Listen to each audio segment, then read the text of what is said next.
Assalamu alaikum. My name is Iffat Ruhi and I have done BS in Medical Technology, and currently I am working as a Quality Assurance and Training Officer in the Regional Blood Center of Dow University of Health Sciences. So what is Safe Blood Transfusion Protocol? Safe Blood Transfusion Protocol होता क्या है? As it is related to transfusion.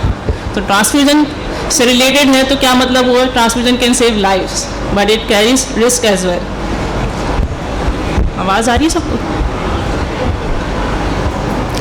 We can reduce the error that can cause severe reactions or death to the patient by ensuring that the right product is delivered to the right patient at the right time.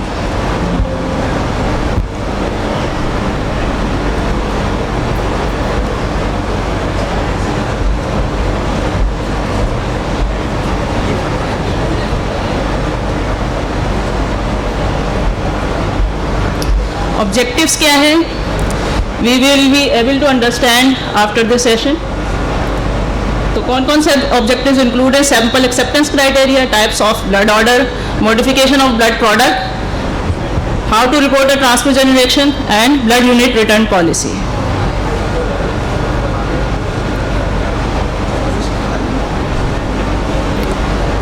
What is sample acceptance criteria? Sample acceptance criteria क्या होता है? Sample should be in EDTA top so that no hemolysis and no coagulation can occur. Hemolysis के factors हो सकते हैं कि आपने prolong सेंट्रिफिकेशन कर दी या एक्सेस आरपीएम आपने दे दी या जो फ्लेबोटमी टेक्निक आपने यूज़ की है वो सही नहीं थी.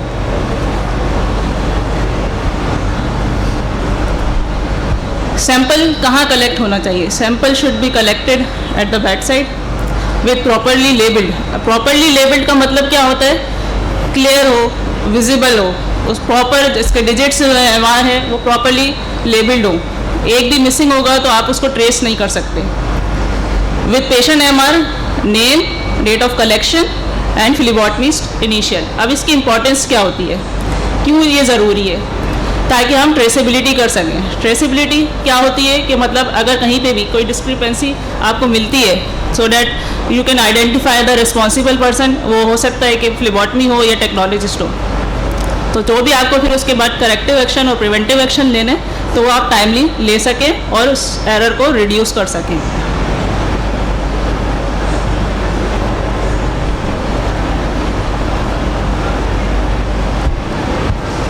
अब सैंपल कितने दिन तक स्टोर हो सकता है? Sample can store for 3 days until and unless उसमें कोई हिमोलिसिस नहीं हो या उसके अंदर जो है सैंपल क्वांटिटी जो होती है उसकी वो जो है टेस्टिंग जो आपने परफॉर्म करनी है उसके लिए कम ना हो. तो आज अगर आपने सैंपल कलेक्ट किया है तो वो कितने दिन तक रह सकता है? तो आज 23 है तो आज का डे काउंट हो जाएगा वो 0. तो कल से हमारे 3 दिन स्टार्ट होंगे. तो कल का पहला दिन हो जाएगा, उसके बाद दूसरा, जो तीसरा दिन होगा उसके 12 बजे तक वो सैंपल वैलिड रह सकता है.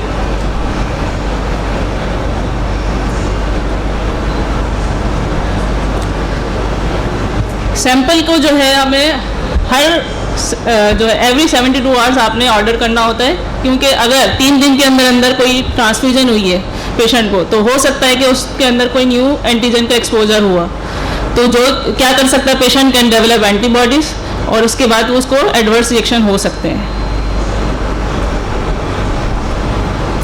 Types of blood order. अब ब्लड ऑर्डर से हमें पता चल रहा है the time required for the arrangement of the blood product. अब इसकी टाइप्स होती हैं, मतलब रिक्वेस्ट आप जो सेंड करते हैं उसकी टाइप्स होती है. तो रूटीन जो रिक्वेस्ट होती है वो कौन सी होती है? नॉर्मल होती है. इसमें आपके पास एम्पल टाइम होता है कि आप उस प्रोडक्ट को अरेंज कर सकें. तो इसकी जो ड्यूरेशन होती है वो 3 to 4 आवर्स की होती है. अर्जेंट रिक्वेस्ट जो होती है इसमें आपने इमीडिएटली रिस्पॉन्स करना होता है. तो आप जो भी पहले इससे पहले काम कर रहे होते हैं तो आपने उसको पहले साइट पे करना होता है और इमीडिएटली आपने जो है डील करना होता है अर्जेंट रिक्वेस्ट को. इसकी जो ड्यूरेशन होती है वो 45 to 1 hour की होती है, मतलब 45 मिनट से 1 hour की. एमरजेंसी रिलीज़ क्या होते हैं? एमरजेंसी रिलीज़ मतलब एमरजेंसी कंडीशन है. इमरजेंसी कंडीशन में तो आपके पास इतना टाइम नहीं होता, इतना मार्जिन नहीं होता कि आप ब्लड ग्रुप परफॉर्म करें और प्रोडक्ट रिलीज़ कर सकें. तो आपने इमीडिएटली डिस्पैच करनी होती है प्रोडक्ट। तो इसका प्रोटोकॉल क्या है, तो जब भी आपको डॉक्टर रिक्वेस्ट करता है कि प्रोडक्ट अरेंज कर, मतलब प्रोडक्ट रिलीज़ करने की, तो सबसे पहले आपने पूछना है उनसे कि पेशेंट का नाम क्या है, उसका एमआर क्या है और कितने टाइम में उसको प्रोडक्ट रिलीज़ करवानी है। अगर पेशेंट कहते हैं 5 to 10 मिनट्स, तो 5 to 10 मिनट्स में आपके पास ब्लड ग्रुप परफॉर्म करने का टाइम नहीं है, तो आप उस कंडीशन में क्या रिलीज़ करेंगे, ओ नेगेटिव रिलीज़ करेंगे फॉर द सेफ साइड। और ये जो आप रिलीज़ करेंगे वो अनक्रॉस ब्लड रिलीज़ करेंगे। तो अनक्रॉस ब्लड जब आप रिलीज़ करेंगे उसके अंदर 2 सेगमेंट आप रख लेंगे और पैरेलल आप उसकी टेस्टिंग परफॉर्म करेंगे, जो कि आपको कंपैटिबिलिटी टेस्टिंग जिसको कहते हैं। 15 to 20 मिनट्स, तो 15 to 20 मिनट्स के अंदर आपके पास इतना टाइम होता है कि आप ब्लड ग्रुप परफॉर्म कर सकें। तो ब्लड ग्रुप जब परफॉर्म कर लेते हैं तो आप उसको पता चल जाता है कि पेशेंट का ब्लड क्या है, तो आप उसी सेम ब्लड ग्रुप की प्रोडक्ट रिलीज़ कर देते हैं।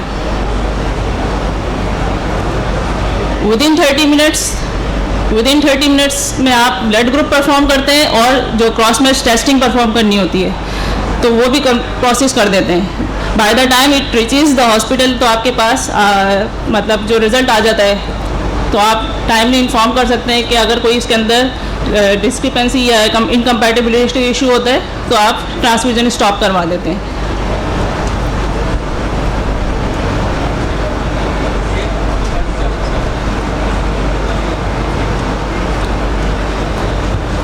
ब्लड कंपोनेंट्स, तो जो हमारे पास सबसे पहली प्रोडक्ट होती है वो कौन सी होती है, होल ब्लड। होल ब्लड हमारे पास डायरेक्ट डोनर से आती है। तो होल ब्लड को हम प्रोसेस करते हैं इनटू डिफरेंट कंपोनेंट्स। तो इसको प्रोसेस करने के हमारे पास 2 स्टेप्स होते हैं, 3 भी हो सकते हैं, आपके ऊपर डिपेंड करता है कि आपको कितनी प्रोडक्ट चाहिए। तो फर्स्ट स्टेप जो होता है वो लाइट स्पिन होता है। तो लाइट स्पिन में आप क्या करते हैं, रेड सेल्स सेपरेट करते हैं। रेड सेल्स मतलब by applying the centrifugal force.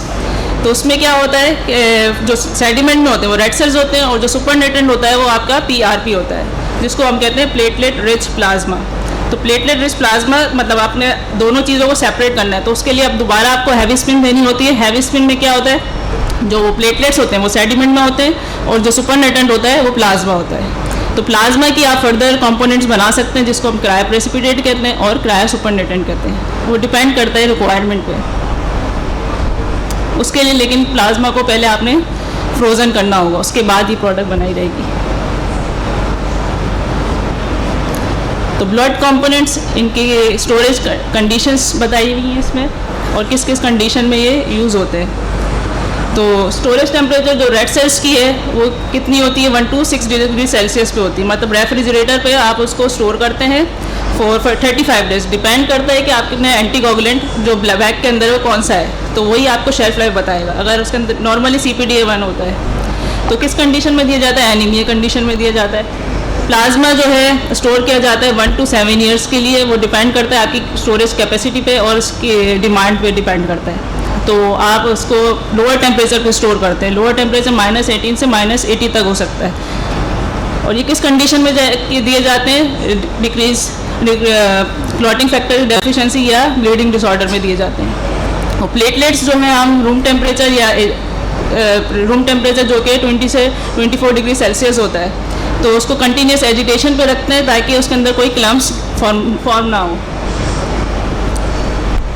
अब हमारे पास जो प्रोडक्ट हैं जिसमें क्रायोप्रेसिपिटेट है, FFP है और क्रायो सुपरनेटेंट है, ये हमारे पास जो हैं फ्रोज़न प्रोडक्ट्स हैं। तो इनको हम डायरेक्टली इशू नहीं कर सकते फॉर ट्रांसफ्यूजन। तो इससे पहले आपने इसको थॉ करना होता है या मेल्ट करना होता है। तो थॉइंग जो है एक प्रोसेस है जिसमें आपने प्रोडक्ट की स्टेट चेंज करनी होती है। सॉलिड स्टेट से आपने लिक्विड स्टेट में लेके आना होता है बाय प्रोवाइडिंग द टेम्परेचर।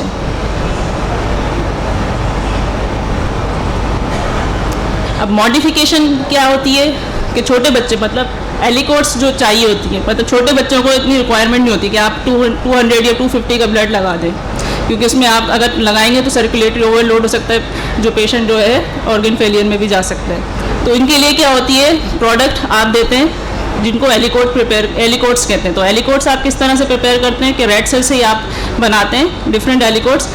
इस पर डिपेंड करता है बेबी का वेट, मतलब उसको मल्टीप्लाई बाय 10 करते हैं। अगर बेबी का वेट 5 kg है तो आप मल्टीप्लाई बाय 10 कर दें तो 50 ml की उसकी रिक्वायरमेंट है। तो उसी हिसाब से आप उसकी प्रोडक्ट प्रिपेयर कर लेते हैं। तो एक रेड ब्लड सेल से आप मल्टीपल एलिकोड्स प्रिपेयर कर सकते हैं। वॉश पैक सेल्स क्या होते हैं और ये किस कंडीशन में दिए जाते हैं? वॉश पैक सेल्स जो होते हैं मतलब आरबीसीज को वॉश किया जाता है विद नॉर्मल सेलाइन। तो ये किस कंडीशन में जाते हैं? एलर्जिक रिएक्शन या अर्टिकेरिया कंडीशन में दिए जाते हैं, जो इन पेशेंट की हिस्ट्री होती है एलर्जिक रिएक्शन की ड्यूरिंग ट्रांसफ्यूजन। तो इनको प्रिपेयर किया किस तरह से किया जाता है? इनको नॉर्मल सेलाइन से वॉश किया जाता है और इनको ओपन मोड में बनाया जाता है, तो ये बैक्टीरियल कंटेमिनेशन के इसमें चांसेस बढ़ जाते हैं और इनकी आरबीसी भी मतलब जो प्रोडक्ट है उसकी शेल्फ लाइफ वो डिक्रीज हो जाती है। तो ये वैलिड होते हैं 24 आवर्स तक।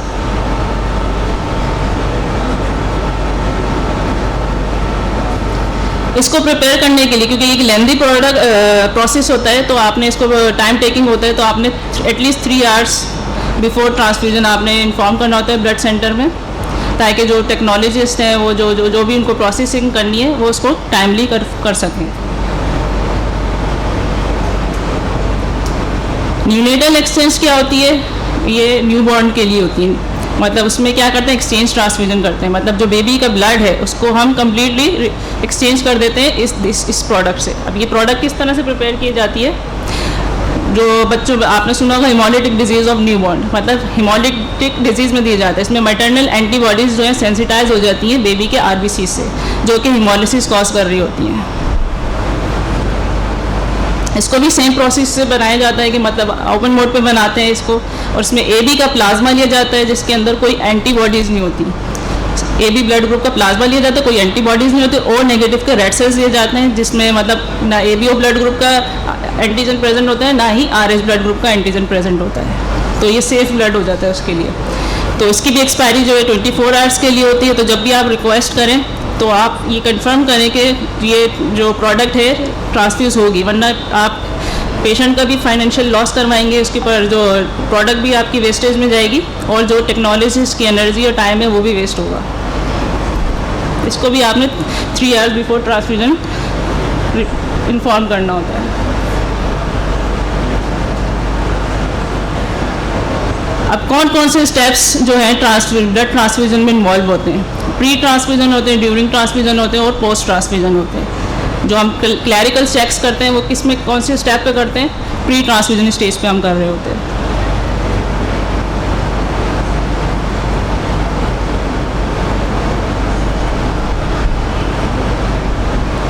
फर्स्ट टाइम जो है आपकी नर्सिंग स्टाफ जो है ये सारे क्लैरिकल चेक्स करते हैं और उसके बाद जो है डॉक्टर चेक करते हैं। तो ये सारा जो काम भी आप कर रहे होते हैं ये बेड साइड पे कर रहे होते हैं, ताकि आप उस पेशेंट से भी अगर आपको नाम पूछना है तो आप उस टाइमली उसका नाम पूछ सकें।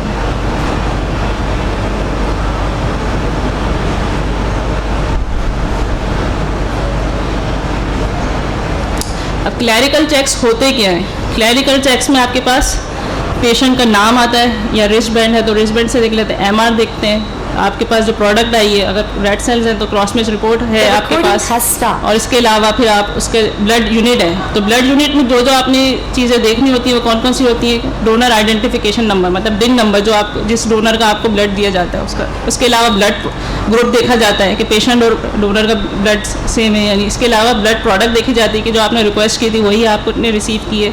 इसके अलावा उसकी एक्सपायरी देखी जाती है।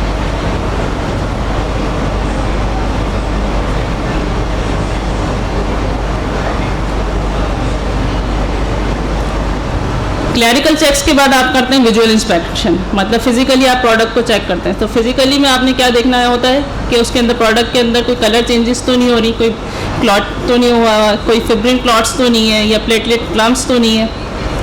इसके अलावा फिर कोई अनयूजुअल एयर बबल्स तो नज़र नहीं आ रहे आपको। तो अगर इसमें से कोई भी आपने साइंस नज़र आता है तो आपने उसको ब्लड प्रोडक्ट को रिटर्न कर देना होता है।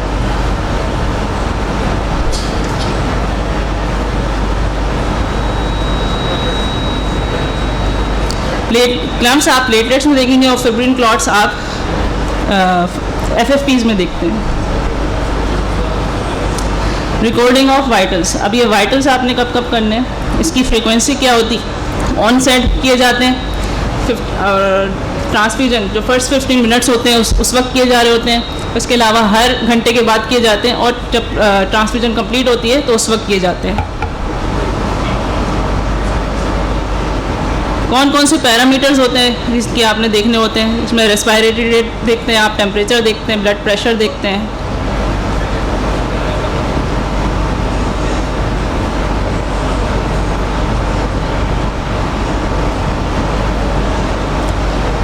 अब ब्लड प्रोडक्ट आप ट्रांसफ्यूजन से पहले मतलब फ़ौरन से इशू नहीं करते, पहले आप उसको देखते हैं पेशेंट स्टेबल है या नहीं, उसके बाद आप ब्लड इशू करवाते हैं। ट्रांसफ्यूजन जो है 30 मिनट्स के बाद ब्लड प्रोडक्ट जैसी इशू हुई इसके 30 मिनट्स के अंदर अंदर आपने स्टार्ट कर देनी होती है। प्रेफर ये किया जाता है कि डे टाइम में, क्यों प्रेफर किया जाता है? क्योंकि आपके पास एम्पल अमाउंट ऑफ स्टाफ होता है, मतलब एडिक्वेट स्टाफ होता है, डॉक्टर्स होते हैं, नर्सेज होते हैं, बायोमेडिकल स्टाफ होते हैं, तो आप इनको टाइमली इन्फॉर्म कर सकते हैं। अगर कोई इक्विपमेंट फेलियर होता है तो आप बायोमेडिकल स्टाफ को बुला सकते हैं। इसके अलावा आपके पास इमरजेंसी सपोर्ट होती है, अगर कोई अनफोर्सीन सर्कमस्टेंसेस होते हैं या इंसिडेंट होता है तो आप इमरजेंसी सपोर्ट ले सकते हैं। इन्फ्यूजन रेट क्या होती है ब्लड की, रेड ब्लड सेल्स की, मतलब कितनी टाइम में ड्यूरेशन जो होती है जो ट्रांसफ्यूजन हो जानी चाहिए 2 to 4 आवर्स, और इसको हम नॉर्मली जो ट्रांसफ्यूज करते हैं 10 ड्रॉप्स पर मिनट करते हैं। लेकिन अगर पेशेंट कोलैप्स कर जाता है तो फिर आप उसको पुश भी करते हैं या उसका इन्फ्यूजन रेट आप इंक्रीज़ कर देते हैं।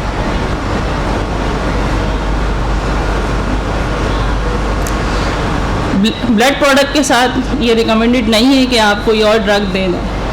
अगर ये डिपेंड करता है पेशेंट की कंडीशन पे और फिजिशियन के डिसीजन पे। अगर कोई ड्रग देते हैं उसके बाद कोई पेशेंट को ट्रांसफ्यूजन रिएक्शन हो जाता है तो ये आप आइडेंटिफाई नहीं कर सकते कि वो जो ट्रांसफ्यूजन रिएक्शन हुआ है वो ब्लड प्रोडक्ट की वजह से हुआ है या फिर किसी इन्फ्यूजन की वजह से हुआ है। नॉर्मली रूटीन ट्रांसफ्यूजन में ब्लड वार्मर्स यूज़ नहीं किए जाते हैं। वार्मर्स होते क्या हैं? ये हॉट वाटर हो सकता है, रेडिएटर यूज हो सकते हैं या माइक्रोवेव हो सकते हैं। क्यों? अब रेड ब्लड सेल्स हैं, अगर हम उसको देते हैं वार्मर्स यूज़ करेंगे तो वो क्या कर देगा? उसको लाइज कर देगा, उसको डैमेज कर देगा। और जो ब्लड प्रोडक्ट होती है वो आपकी क्या होती है? टेम्परेचर सेंसिटिव होती है। तो ब्लड वार्मर्स क्या करेंगे? उसकी एफिशिएंसी को कम कर देंगे, इफेक्ट करेंगे।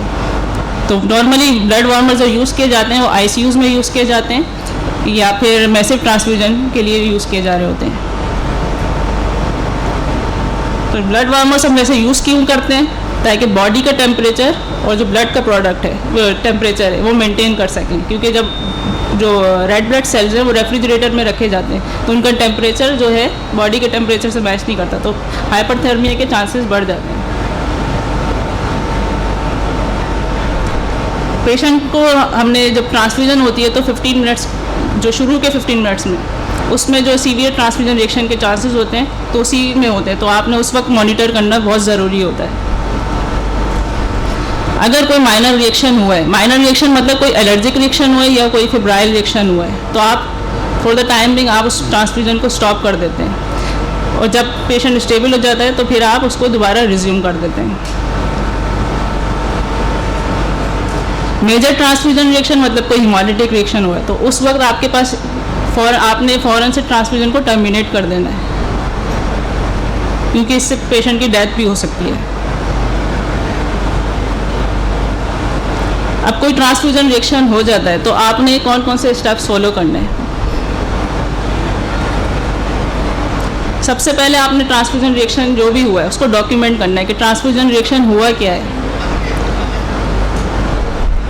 इसके अलावा आप क्या करेंगे? जो ब्लड प्रोडक्ट आपने रिसीव की थी और जो ट्रांसफ्यूज़ की थी उसके अंदर जो रिमेनिंग वॉल्यूम है वो उसके साथ जो ट्रांसफ्यूजन सेट है वो उसके साथ रिपोर्टिंग परफॉर्मा है और ट्रांसफ्यूजन रिएक्शन परफॉर्मा है, आपने वो भेजना है। उसके अलावा पोस्ट ट्रांसफ्यूजन सैंपल और आपने डीएटी की रिक्वेस्ट सेंड करनी है।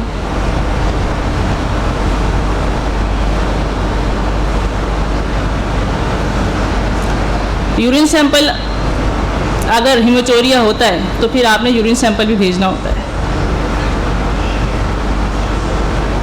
पोस्ट ट्रांसफ्यूजन में मतलब आपने वाइटल्स उसके नोट करने और जो ब्लड प्रोडक्ट है एम्प्टी ब्लड बैग है वो आपने रिटर्न करना है ब्लड सेंटर या ब्लड बैंक में। तो और जो ताकि जो टेक्नोलॉजिस्ट हैं वहाँ पे स्टाफ हैं वो उसको biosafety according to the biosafety rules उसको डिस्कार्ड कर सकें। इससे स्प्रेड ऑफ इन्फेक्शन जो है हम रिड्यूस कर सकते हैं।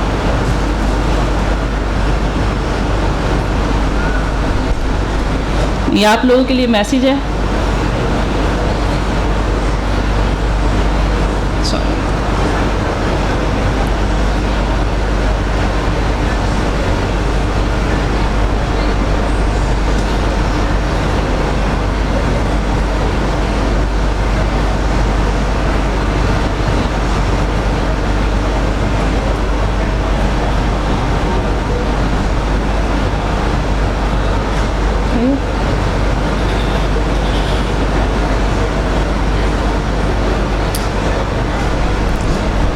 Any question?